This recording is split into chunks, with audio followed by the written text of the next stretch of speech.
Hi everybody, welcome to Story in Stone. My name is Amanda and this is our mid-month catch-up for November 2024. I hope you're having a good month. I'm having a very busy month. I can't quite believe that we're already halfway through the month. It's going to be Christmas in like 6 weeks or something like that. I'm doing my reading from home today because Jin has had no service for 2 days now. So I'm using my home studio to record this. Hopefully I'll be able to get it up on the internet at some stage. We do have Wi-Fi at home, but it's obviously being affected as well. So we'll see how we go. Okay, I just wanted to say before we start that this is a general reading for the collective, so a lot of people, so it may not resonate with you, and if it doesn't, that's okay, just move on. Not everything is meant for us. If it does resonate with you, I'd love to hear about it either in the comments field below, here or on my YouTube channel, here being Facebook, or you can DM me if you don't want to make your experiences public. I do personal readings as well. If you're interested in those, please don't hesitate to call and give me a chat or contact me via my email address or go to the website for more information, which is www.storyandstone.com.au. The cards we're using today is, I'm actually using the Light Seer Pocket Tarot. I do have the big deck, but I actually use it for my personal use, so I don't usually use it for public or readings for clients. And we're also going to draw a card from the Spirit Animal Pocket Oracle as well. We're going pocket today because where I've set up, I don't really have that much room to work, so smaller the better. Okay, so let's get into the reading.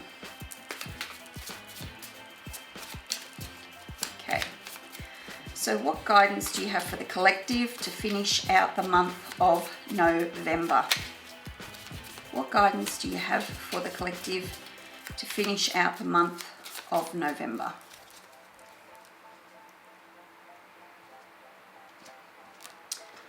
Now, I was hoping that this would be quite a short reading today, just because of the way I'm recording it. It takes a lot to get it on my computer at the moment. But they're asking me to draw 6 cards.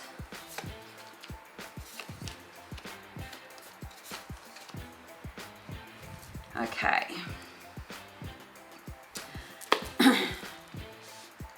Okay, so I will put a picture up here of the cards that were drawn.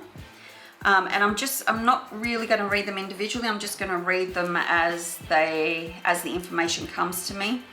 I can see that we've got 2-page cards, so they often represent new beginnings. We've got the Page of Cups and we've got the Page of Wands. Now the Page of Cups can also suggest that there is a surprise coming, and because it's a cups, it might be an emotional surprise. So it could be that that your partner is going to surprise you with a holiday or a dinner out or just some flowers or just, something that says, I really appreciate you. The Page of Cups can also be a little bit, wears his heart on his sleeve a little bit. So there could be some of that energy there. Sorry, I'm just going to put my glasses on so I can see the pocket tarot. Yeah, so he can wear his heart on his sleeve a little bit. And if you tend to be that, they're saying just be careful of who you give your heart to, basically. We then have the Page of Wands. She's coming in with this new physical beginning as well. And if you looked at my last Wednesday weekly reading for the 13th of November, you would have seen that we have a lot of cycles finishing up in this time of the year. So the page is sort of telling us there's a new physical beginning coming in. So that might mean that you're changing jobs or you're moving or you've dissolved your partnership, whether that be business or romantic.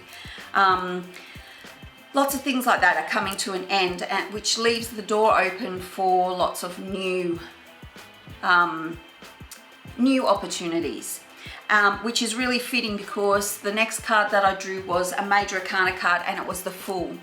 So the Fool is about beginning your journey or beginning a new part of your journey, but she's also about having faith that the universe will provide for you, taking risks, not stupid risks, but being prepared to take risks to get to where you want to go, stepping out of your comfort zone and just having faith. Really, really big on having faith. And then we have another Major Arcana card, which is the Death card. In this suit, this tarot deck, it also is called Rebirth as well, because death very rarely ever means death in the tarot. It always just means something is coming to an end so that something new can begin, hence the word rebirth.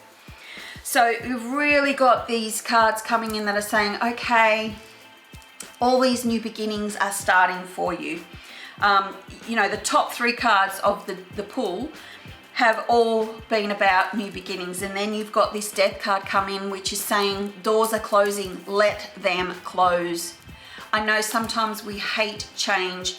I hate change. I'm very stuck in my routines, but in the last few years I've really been changing my story to one that says I like change. Change is constant. It is the only constant we ever will experience.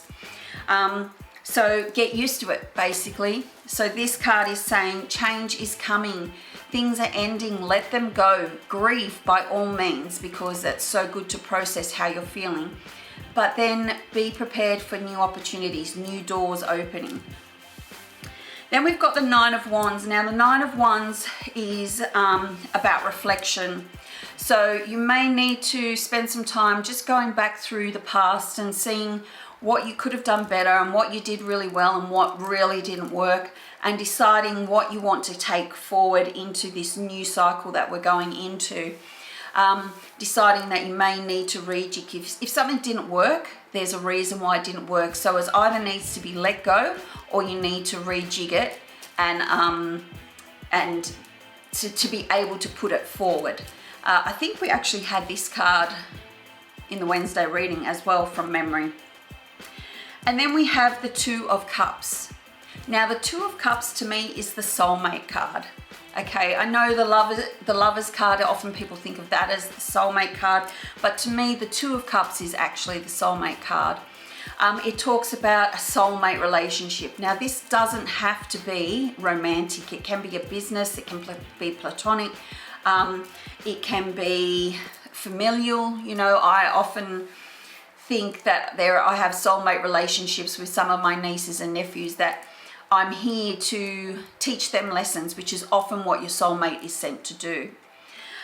It could also be about making decisions and finding balance. So it's not just about the love there as well. And I feel, because I'm looking at all the other cards around it, that it's most probably more about making sure that you have the support team in your life to help you move forward with these new beginnings or this new cycle. And that it's very important that you make decisions based on your head and your heart.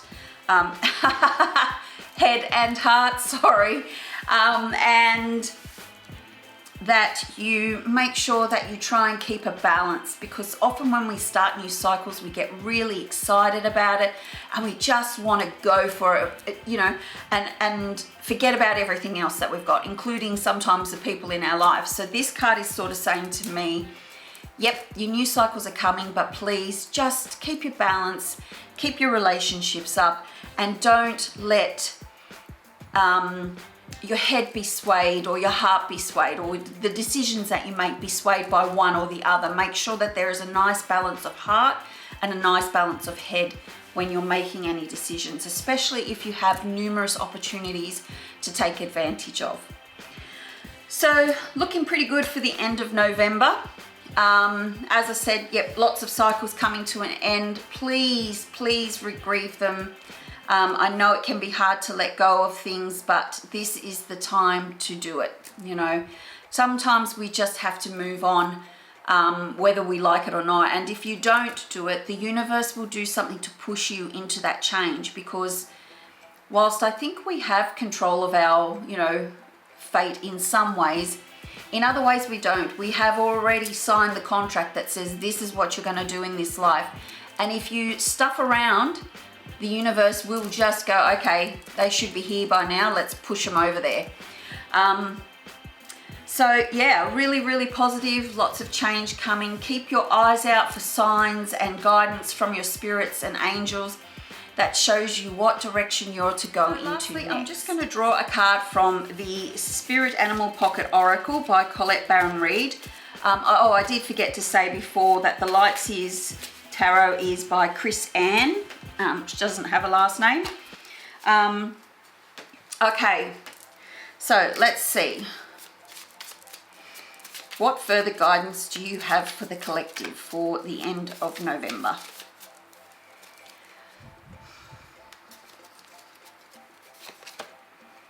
Okay, so we've got the Antelope Spirit. Life is speeding up. And as I said in one of the previous readings, at either the beginning of the November reading or one of the weekly readings, the energy is quite fast at the moment. Things are speeding up. Things are starting to happen. As it always does, as things start to end, as we tie up loose ends and new beginnings start, there's often a flurry of really quick energy, which can sometimes be frenetic. So just try and keep that balance, as the Two of Cups has advised. Okay, so I'm just going to read from the guidebook. It is up, the card was actually upright, so I'm going to just read the oracle message, not the protection message. It says, when Antelope Spirit rushes into your life, you are being reminded of the quickening of your personal evolution. You are being told unequivocally that it's time to get moving, set your attentions, and take action toward making your dreams real. There is an intensity you can feel, and it is important to take advantage of this energy right now. If you have a plan for your career or financial abundance, now is the time to step it up. If you're asking about a relationship, make the first move. Just know that the intentions you have set in motion are coming together at warp speed. Stay alert and keep up. Things are getting interesting when Antelope Spirit calls you to move quickly. So there we go. Lots of new beginnings, lots of cycles ending, or a major cycle ending. And of course that quickening of that energy. So just be fully aware of that when you're going into situations. Make sure that you're clear-headed, that you're using your intuition and your head to help you make decisions, and you'll finish off November, really, really well. It's great cards. They're great cards. Okay, so that's it for the mid-month catch-up. I hope you enjoyed that reading. As I said at the beginning of the video, if you like these readings, you can follow me on my Facebook page or on my YouTube channel. Both are Story and Stone, or called Story and Stone. If you have any comments or suggestions or feedback, I would love to hear them. I look forward to seeing you in the next video. Blessed be.